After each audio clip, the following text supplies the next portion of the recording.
Was it surprising? Not even in the least bit. I think this game was very indicative of who Utah is and who Utah State is, or who Oak State is not, excuse me. I think when you look at Oklahoma State, the offense is inept. And we've talked about this, I feel like, on a week-in, week-out basis to start the season here, that Alan Bowman, frankly, is an average-ass quarterback, as we have referred to him as. He's a guy who is not special. He is not unique. And we saw now that he had to go up against an elite defense, who, again, I point out was missing a guy like Karene Reed, who's arguably their best linebacker, and Alan Bowman still could not perform until the last two drives of the ball game. It was a remarkable performance on the road in a conference game that I think we all actually expected out of this Utah defense. And we've sat on this show and preached for several weeks that Kyle Whittingham is the most underrated coach in the country, that Kyle Whittingham and Morgan Scalley, the defensive coordinator at Utah, have one of the best defenses in the country. And I think that was on display for everybody to see. And for me, yes, we can sit here and we can chew on the inadequacies of Mike Gundy and his football team at Oak State. But what you saw Saturday, again, without Cam Rising, who we have to talk about in a moment, again, without your best performers on defense, Jake, I think it was nothing short of a virtuoso performance out of Kyle Whittingham and his coaching staff. Yeah, and I think we're getting to a point now where it no longer becomes surprising when Kyle Whittingham goes on the road and wins a ball game with his defense. I mean, this is something that's been going on for years. I mean, the people who don't pay attention to Utah won't have known this, but this is hardly the first time we've seen Whit go on the road and win a ball game with his defense. And I think, the crazy part is that this Utah team is obviously going through, some injury issues with Cam, and the offense maybe isn't 100% of where you would like it to be. But I still feel like, for Kyle Whittingham's purposes, his offense and defense were both pretty good. And I think that, even with Isaac, being a freshman and dealing with some of those things, this team was prepared for the moment. And that's the thing that really stands out to me in this game. Sure, the defense for Utah lived up to it, was everything that you would have expected them to be. But what stood out to me so much in this game is there was never a time when Utah was shook. There was never a time when you felt like, oh, man, they got Utah on the ropes here. Like, no, it wasn't like that. And there were multiple opportunities for Oklahoma State to score on Utah with short fields. Like, the defense had to deal with things. And it just never felt like Utah was out of control or lost composure. And for me, I think that if you're Oklahoma State, you should be disappointed. I mean, this is you're now having to sit here and stomach the fact that you lost at home to a team without their number one quarterback and without their defense at 100%. If I said that to you, if we take the Utah piece out and I just said that to you, you would be really upset. And that's why I say this game wasn't the absolute best version that we could have gotten out of this, because no Cam Rising. Bowman was pretty average. Ollie Gordon didn't play. Yeah, Ollie Gordon decided to put pads on, but just didn't show up. This game could have been a lot more, but I felt like we saw everything we needed to see. And frankly, I'm more than happy to say this game validated exactly what we said last week and on Friday. Yeah, I think it is shocking that Mike Gundy has no answer for why they don't run the football more. And I think we saw Ollie Gordon wasting away. And I truly don't understand it. And after the game, Mike Gundy didn't have an answer as to why they didn't run the ball more. When things happen in a game, we kept running it, and the crowd was frustrated, and they were booing. But, which, I understand. But we didn't get away from it. But the reason we didn't is because it was still, for a long time, a one-score game. And then it was only a 10-point game or something? So you can't get away from it, which we didn't, okay? And the reason it felt like we did is because we didn't have very many plays. We had 59 plays. So that's like 25 plays less or 30 plays less. So that's why it looked that way. We didn't abandon it. And it was, we had a 4th and 2, I think, on the 50. And we didn't go for it. You know why we didn't go for it? We hadn't got a first down the whole game. What makes you think we can convert 4th and 2 on the 50? It was still a one-score game. So I make those decisions, and I said, guys, we haven't gotten anything, and it's almost halftime or third quarter, whatever it was. Let's punt it. It's only a one-score game. I completely disagree with that. I think you never committed to the run. I think you tried to throw the ball all over the field because Alan Bowman had success in the previous weeks, and that's because you were playing Tulsa. And then a real defense at Utah showed up in Stillwater, and you forgot Ollie Gordon's name, who, again, I'm not sure that he played this week. I could be wrong. I need to go back and check the tape. I'm not sure Ollie Gordon was on the field. Right. Just a non-factor. Because it an absolute non-factor. And then, again, you pull Alan Bowman, and I like this answer out of Mike Gundy as to why you pulled Alan Bowman. If you're an Oak State fan, this should be, you should be angry, you should be frustrated, disappointed, and you absolutely should feel confused about Coach explaining why he pulled Alan Bowman. What led you to pull the trigger and go with Garrett and score the third? You know, sometimes we don't do it a lot here, but sometimes, you know, you gotta get a guy out and calm him down a little bit. But I don't have that answer. Things move so fast during the game that it's hard to get that part of it. But I just felt like that we weren't getting good play, and we needed a relief pitcher. You get somebody else in there, and Garrett had a tough day, so we switched back. But as I said, we haven't done that a lot here, but sometimes you got to kind of get a guy out and clear your mind a little bit. So wait, Garrett had a tough day, so we switched back.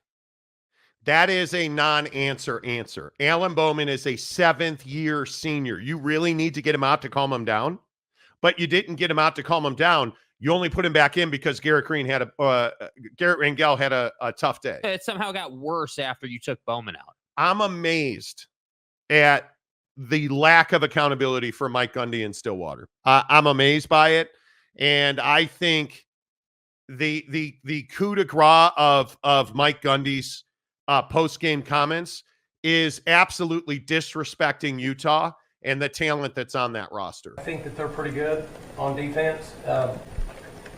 You know, they just play better than what you think they should. You know what I'm saying? It's like they have a good culture. They do a good job, and their coaches are good.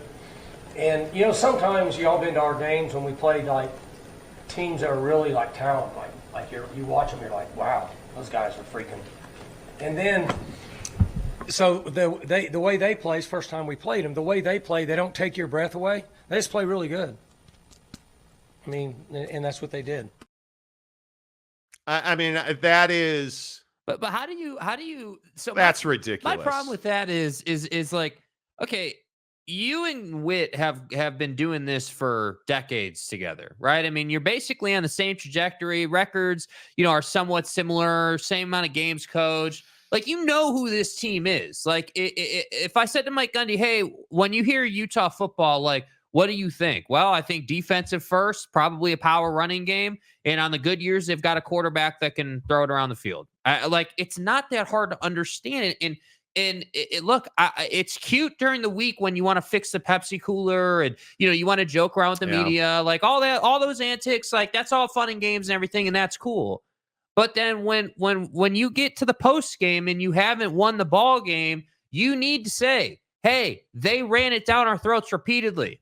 Like, if you don't know who Mekhi Bernard is, you do now, right? Like, he shook you. He ran all over you. He dominated your defense. And you want to sit here and say that they should play better than you think they would? So is that to say, so do you mean that because Cam was out, you thought that they were somehow not going to play well in other areas of the game? Like, that's what I don't understand when it comes to Mike. I don't think that Mike is a bad guy. I'm not trying to make it personal, but I just wish the guy would say, like, yeah, you know, like, they ran on us big time. I don't know what the total number of yards Utah had on the ground was, but it was several hundred.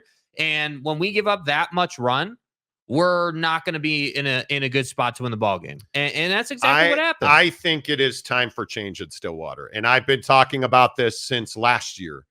And I will just continue to say, as long as Mike Gundy is the head coach at Oak State, there is a glass ceiling in place, because you gave up 249 yards on the ground, and your excuse was they play better than you think they should about Utah.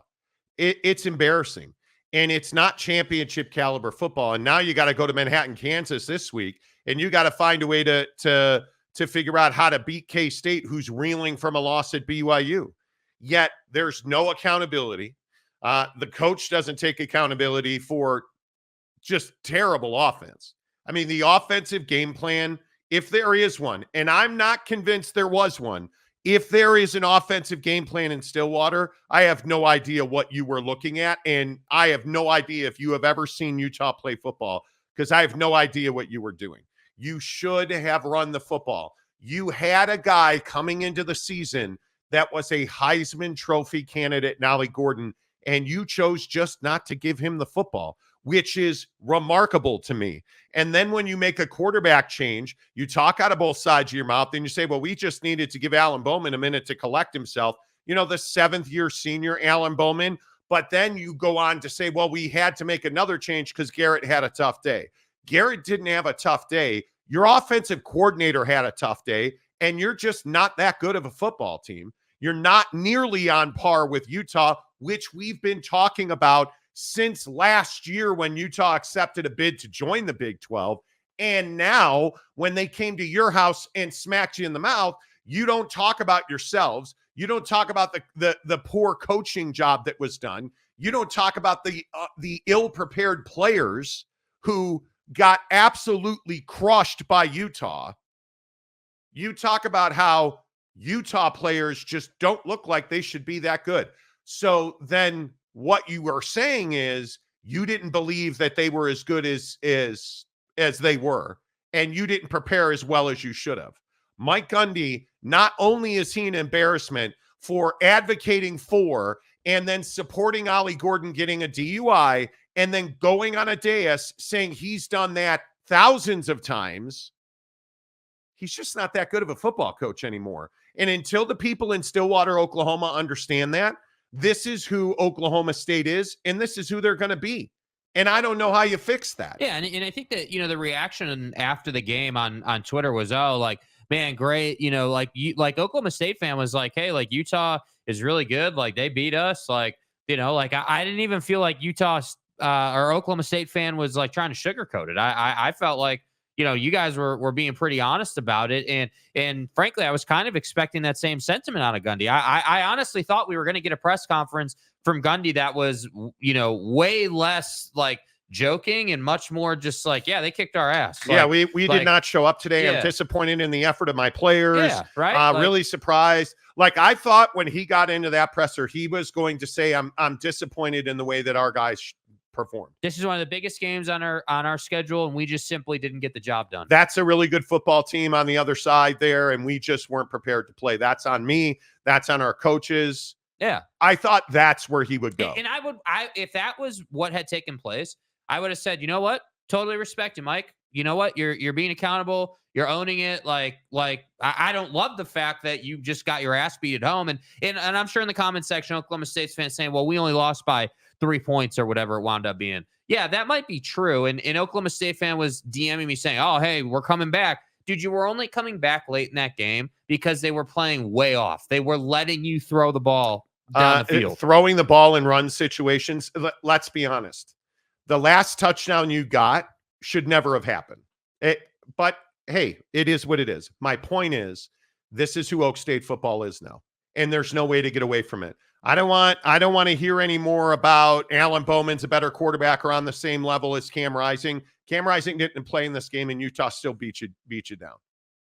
Alan Bowman's not that guy. He's an average-ass quarterback.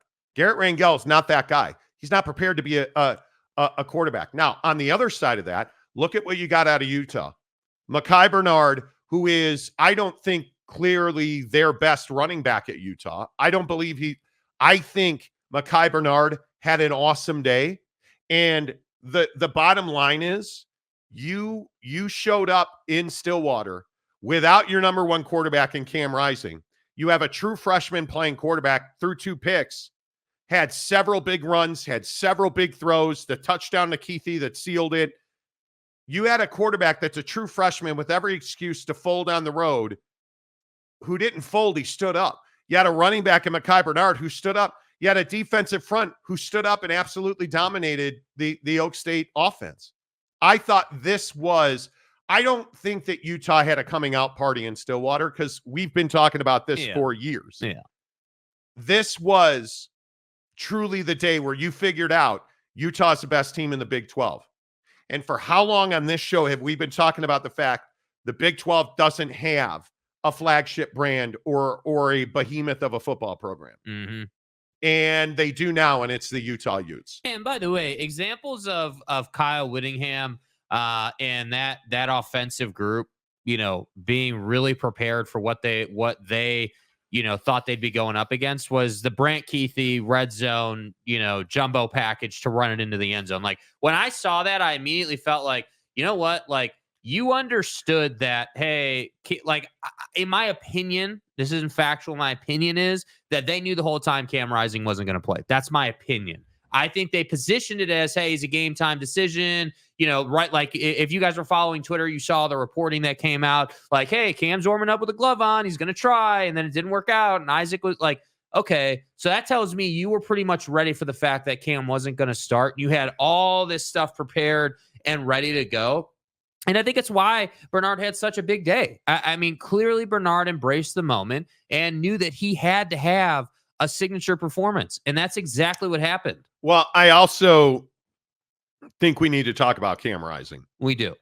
Because we found out Friday night he was not going to play, or that there was a belief he was not going to play.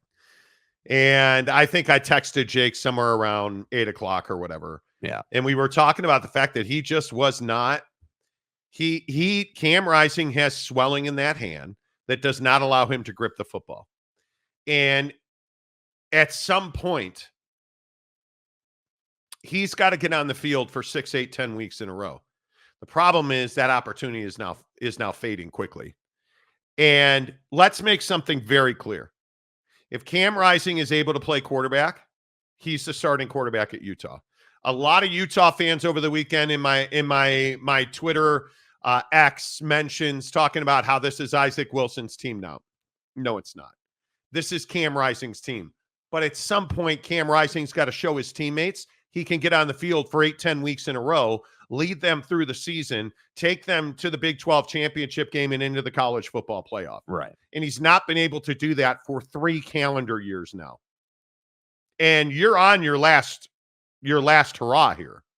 At some point, if you're going to make a stand as the elite QB that I think Cam Rising is, because when he's healthy, he may not be Shedeur Sanders, but he's not that far behind Shedeur. I think he is far and away one of the best quarterbacks in this league. He's in that upper cut of guys. And at some point, Cam Rising has to get on the field. Yeah, and it was disappointing. To me, it was really disappointing for him not to be able to play in this game. I said a lot last week, like, even the Utah State, game for Utah, like, hey, my opinion was Cam was only missing that game because they didn't really need him, that they were just that much better and they could easily, very clearly beat Utah State without Cam Rising. And I felt like he was just resting it, but clearly it is a lot more than that. And it's really disappointing because I feel like, playing through pain is one thing as a football player, but swelling is another thing. Like, it's hard to manage swelling. Yeah. It's hard to, it's hard to say to a guy, hey, like, let's get that swelling down. Well, I'm doing everything I can. Like, I guarantee you Cam Rising was, icing, heating, working his hand, like doing everything possible. But I think that ultimately, if we look back as to why he's in this situation, I think that Cam needs to start being a little more careful when he's running. Like, you have to understand that if there's an opportunity to take a shot on you, people are going to take a shot on you. But am I the only one who thinks, and we saw this 3-4 times this weekend, why is the sideline so packed? Yeah, I don't know. Why is equipment so close to the playing surface? Like, Cam Rising, yes, it was a cheap shot. It was a dirty play against Baylor that he got injured on. But why is the Gatorade complex so close? Because if you don't remember the play, Cam Rising crashed into the Gatorade table.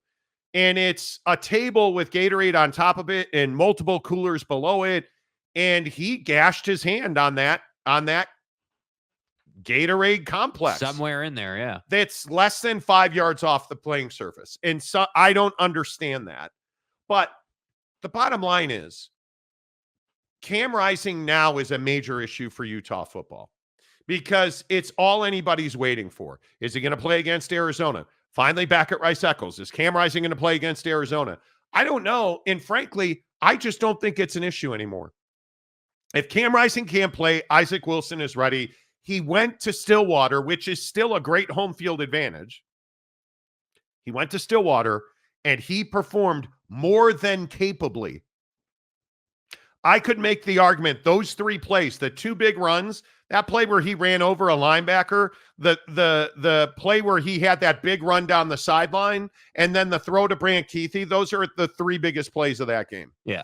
And probably the 3 biggest plays of his career thus far. Easily. Yeah. And he showed that he's up to the moment. And I think if I'm Utah, I love Cam Rising. The guy has given his entire body to this football program. But if you can't go, we need to stop talking about you. Let me know when Cam Rising's ready to play, and Utah will have a job for him. Yeah. But until then, throw everything you've got into Isaac Wilson and get that kid as tuned as you can, because Arizona's not going to be a cakewalk. I actually think it's a trap game, even though it's at Rice-Eccles. I think, and we'll get into that as the week goes on, I think that's a trap game. Yeah, well, and I think the other thing on Isaac is the arm talent is something to be really excited about. I mean, the kid clearly doesn't have a lot of fear of taking shots, and I think that's the big thing for Utah. You know, it's been, how many years have we been talking about, hey, great running back room, awesome defense, nobody a quarterback. And then Cam comes in, kind of takes the throne, does some great things, but now the injuries are catching up to him. But now Witt's shown an ability to backfill that a little bit. And I think that, obviously Isaac is young, but and he threw those 2 interceptions, but I felt like he bounced back from those quickly and was fine. And I think it's an exciting time. Yeah, I agree. First one in today, Zach Sloter for $5. Well, Marty, Utah isn't the most physically talented team, right? Well, they just play better than you thought. Gundy said it, so it must be true. Upper decks all the way, bro. Yeah, I mean, they just play better than you thought they would have. Yeah, Eric Wasikowski, a member for 9 months. Go Blue. We will talk about USC. We'll talk about USC. Eric and Raleigh, is Cam Rising lost his job? He's not. When he's ready to go and he's physically ready to go, he'll be the starting quarterback. His hand is worse than they let on. I can tell you from what I've heard and what I've been told. And again, not that you care, but I texted Jake on Friday night. Looks like Cam Rising is going to be a game time decision. And there's a chance he's not going to play because he's got swelling in the 2 middle fingers on his throwing hand. He had a gash of some variety when he got shoved from behind. And you can see it on the tape. Like, he essentially punched the Gatorade coolers when he was thrown into them. Yeah. There is, from what I've been told, there's no structural damage in there. There's no broken bones. There's none of that. He's got significant swelling from a gash. The swelling is significantly better, but it is still to the point where he is not able to grip the football. Yeah, not good enough. And he is dealing with a lot of discomfort and pain. And I think it's simply going to take time. It is simply going to take time. Boyd Lake, if it's just swelling, that's a lot of swelling. I think it's more than that. I don't think it's more than that, because if the only other thing that it could be are broken bones. He would not be throwing a football with broken bones in his hand or fingers. Yeah, what was the reporting? Remember the reporting day of, before the game, in pregame, when he was trying to get loose to see if he could play. The reporting was, hey, he can throw the football, but it's floating on him. He can't drive. He cannot drive the football off his hand. Yeah, that was the issue. Yeah. So it's not I don't think it's more than that. I truly don't think it's more than that. Cowpoke Ranch, $10. Our performance was terrible from play to coaching, but I will credit to those Utah receiving corps. They were jumping 6 feet in the air and circus acrobats to catch some of those balls. Dude, I agree with that. Some of those catches were sensational. But Right. I Oak State fan, you need to get down and you need to understand it's time for a change in Stillwater. Yeah. If you are an Oak State fan this morning, I would really encourage you to critically think about how far can this program go with Mike Gundy as the head coach. Because it's not to a national championship. And think about the time you're in college football. How important is winning now as it relates to 10 years ago? I mean, winning now, like getting to the college football playoff now is as important as it's ever been. And to me,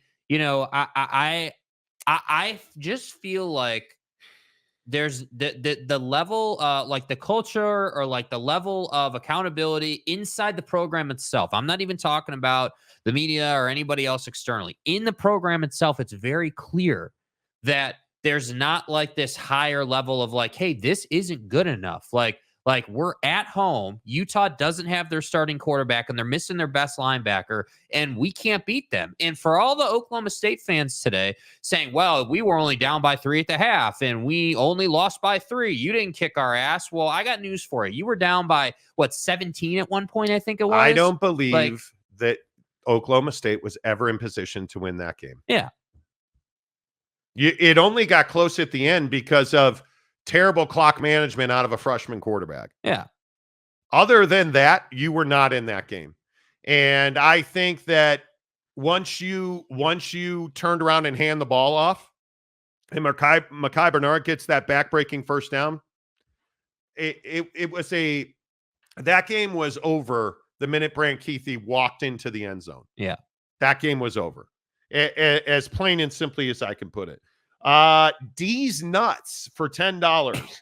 Kind of ironic how everyone downplayed Utah, saying the Big 12 would be too physical for them. Real question now, is the Big 12 ready for Utah's physicality? Love the show. Go Utes. And to your point, like this is 2 weeks in a row where Utah is absolutely road graded a team. Like you dominated Baylor on the ground, bro. Like that with wasn't an even average close. offensive line. Yeah. Like, come on. Because Utah's offensive line, while improving, their offensive line is not great. Let's again, I am a big believer in truth telling on performance. Utah won this game because that Utah defense is elite. And Isaac Wilson made the throws and the runs he had to make.